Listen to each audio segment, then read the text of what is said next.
Good morning बेटा। आज बेटा हम पाठ 6 का अभ्यास कार्य करेंगे। संवाददानाम वक्ताम कः अस्ति, यानी कि बोलने वाला संवाददाता कौन है। विकल्पे भेद चिन्हुतः, इस विकल्प में से छांट करके आपको भरना है।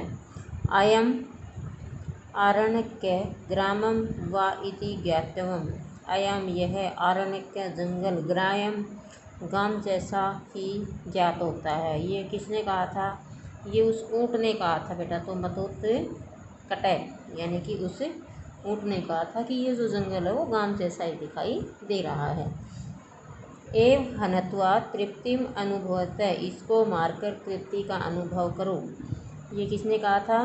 कौवे ने कहा। तो काकः कश्चित जीवम आनयते, कोई जीव लेकर के आओ। जब वो शेर घायल हो गया था तो उसने कहा था कि कोई जीव लाओ जिससे मेरी पेट की भूख शांत हो उसके। तो ये किसने कहा था? सिंह, शेर ने।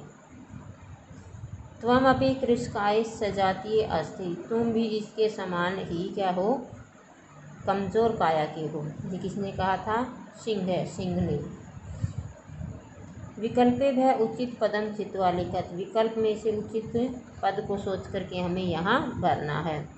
सिंहस्य नाम के मस्ति, शेर का क्या नाम था? मतोत्कटः। उष्ट्रस्य नाम की अस्ति, ऊँट का क्या नाम था?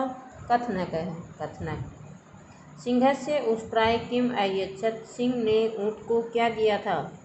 आशीर्वाद दिया था, फल दिया था। अभयदानम मतलब जीवन दान दिया था। तो अभयदानम जीवन दान दिया था। अल्पकाय कः आसीत, यानी कि छोटी काया का कौन था? तो श्रृंगाल था, कौवा था या बाघ था? तो कौवा था, सबसे छोटी काया का, सबसे छोटे शरीर का। कृशकाय कः अस्ति, यानी कि कमजोर काया की कौन थी? तो वो थी लोमड़ी, श्रृंगाल। नेक्स्ट क्वेश्चन है बेटा, स्थूल पदानी आधारित कृत्वा प्रश्न निर्माणम कुरुत्व, यानी कि हमें प्रश्न निर्माण करना है, प्रश्न बनाना है। उष्ट्र जो रेड शब्द दिए हुए हैं उनकी जगह हमें ये शब्द फिल करनी है। उष्ट्र ग्राम में पशु आसीत, उष्ट्र गांव का पशु था। तो कै ग्राम में पशु आसीत, कौन ग्राम का, गांव का जीव था।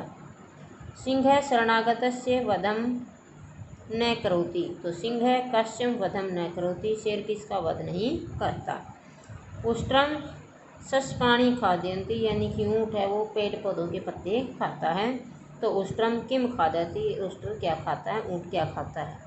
काकदाय कथनम मतोत्कटस्य समीपम आनति, काकदाय जो कौवा था वो कथनक को मतोत्कटस्य यानी कि शेर के पास लेकर गया। तो किसके पास लेके गया? कश्य। मदोत्कटस्य महागजेन से संग्रामम अभवत्, मदोत्कट का उसके साथ किसके साथ? महागजेन यानी कि महानाथी के साथ संग्राम हुआ, युद्ध हुआ था। तो कस्मिन सह, किसके साथ? कस्मिन मतलब किसके। अब बेटा व्याकरण बोध के अंदर पढ़ता लिखता च, रीड एंड राइट, यानी कि पढ़ो और लिखो। इसके अंदर बेटा हमें संस्कृत में नहीं समझ में आता है तो इंग्लिश में के अंदर भी दिया हुआ ये, इसके अंदर हमारे सहूलियत के अनुसार देखो। हम इसको मान लीजिए नहीं समझ पा रहे हैं तो रीड एंड राइट ये तो हम समझ सकते हैं। तो पढ़ता है मतलब पढ़ो, लिखता है और लिखो, पढ़ो और लिखो, यानी कि ये पढ़ना है और हमें लिखना है। शरणागत से शरण प्लस में आगत से, कस्मिंश्चित कस्मिन प्लस में चित, यथेच्छम यथा प्लस में इच्छम, कश्चिदपि कश्चित प्लस में अपि, कोअपि कै प्लस में अपि, इतस्त इतः प्लस में ततः। अब बेटा मंजूषात पदानाम, ये शब्द दिए हुए हैं, इसमें से हमें समानार्थी शब्दों को उसके सामने भरना है। ना के, ये नाक नहीं आएगा बेटा, ये नर्क आएगा। नाक का मतलब तो क्या होता है? नाक होता है। और ये तो स्वर्ग दे रखा तो इसका तो समानार्थी नाक का स्वर्ग दे रखा है, समानार्थी बताना है। नाक तो इसको स्वर्ग बोलते होंगे नाक को।